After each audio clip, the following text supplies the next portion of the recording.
Hi, my name is Pranav. I'm academic head of Clat to Bangalore. Let us come to one more interesting topic. RBI is planning to buy government securities under the acquisition program, which is G-SAP 1. What in fundamental sense this is going to take place? Let me just highlight this to you. Over here, what is the information which has been given in the different business column? What you see in the newspaper comes out to be RBI is going to purchase government bond worth 1 trillion. Okay, so how to correlate with this? Just if you look at in the month of April, total GST collection is approximately 1.4 trillion. So that much of money is basically is what approximately RBI is going to give it to government, and from the central government, they or government of India, you can say in simplified terms, and they are going to buy a security. That means a certificate. Okay, I have given you this much of money, and after certain 5 years or 3 years or 7 years, you have to give me back this principal amount plus some interest. Fine. This means this the government security functions this way. So right now the central government has two ways of generating the money. One is that borrow money, and the other is the disinvestment. So that means whatever the assets they have, they can look forward to disinvestment. So they can in simple sense look forward to selling. So government, looking at the past year where the COVID has created complete turmoil in the the how the economy functions and other things. So this has resulted towards some of the important things that has to be taken care in the economics. Okay, so let us just understand this what it happens. So when RBI purchases a security and it gives money to the government, so basically it is going to increase the supply of rupee in the market. Okay, so the fundamental sense it comes out of that, if you want to look forward to giving more money to the people so that they can spend, or you want some business to roll down, in that case you require to increase the supply of the money. So one of the fundamental activity which is going to happen with this process comes out of that, there is going to be more supply of money in the market. Fine, so that is what it takes place.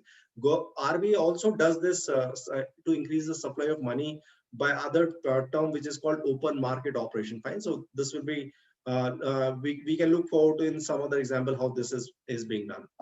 Now, what is the RBI plan comes to? RBI is planning to buy 3 trillion rupee of securities from the government. Okay, that is what the plan is. Last financial year, that is 2021.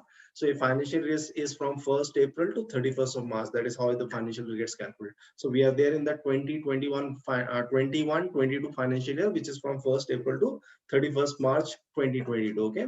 So last financial year, government has taken 3.13 trillion from RBI. Okay, this much of money they have taken to pump in the economy. Okay, this year they plan to do 3 trillion. I think I'm very strongly feel that looking at the present scenario of the COVID and how the second wave has devastated all the sectors, I think this value will increase. Okay, other comes with that, in the budget government was planning to borrow 12 trillion, so which is basically buying money from the taking money from the RBI, some disinvestment activities, and all those factors put together should worth 12 trillion.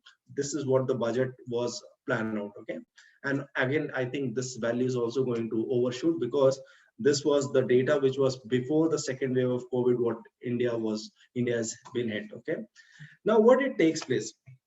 Basically, if you look at the post budget, what has happened after the post budget, the bond supply. So the moment there is a bond supply which increases, basically bonds are nothing but the securities. If there is an increase in the securities, you realize that the bond prices decreases. Fine, so this is basically demand and supply which works out way. So if you increase the supply, the bond prices will decrease. Other important thing comes to bond yield. Okay, what is bond yield? Basically the return what you get on a bond. Now this yield is going to increase. If there is a supply, there is a competition for different bonds. Okay, so this in simple sense is going to increase the yield, so that means you will get higher return.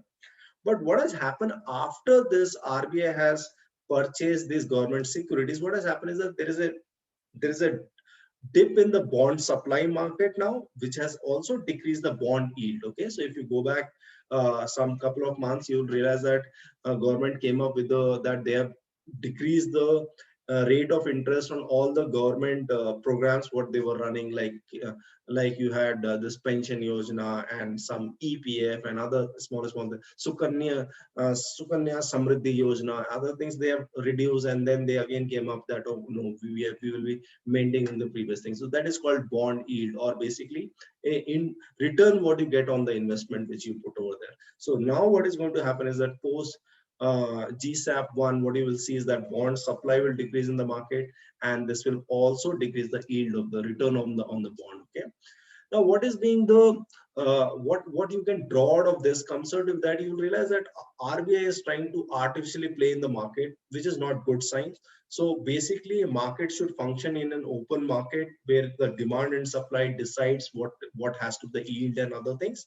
But in this case, as RBI is trying to get into this and trying to manage how the yield things should work and other things, so demand and supply.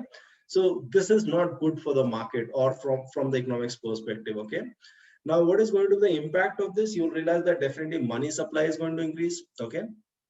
If the money supply is going to increase, and that also means that the bond supply is going to decrease, and bond yield will also decrease. So that means the return what you get on a bond is going to reduce.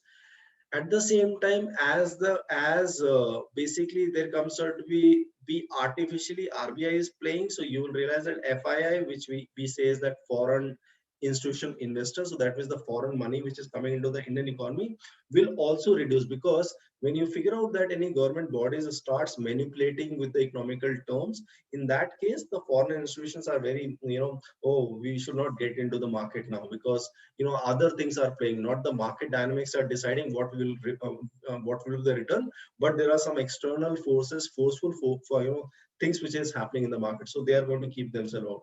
Okay. And this is also going to depreciate the value of the rupee. Fine. So this is what the repercussions of this complete activity is going to be in the coming days to see.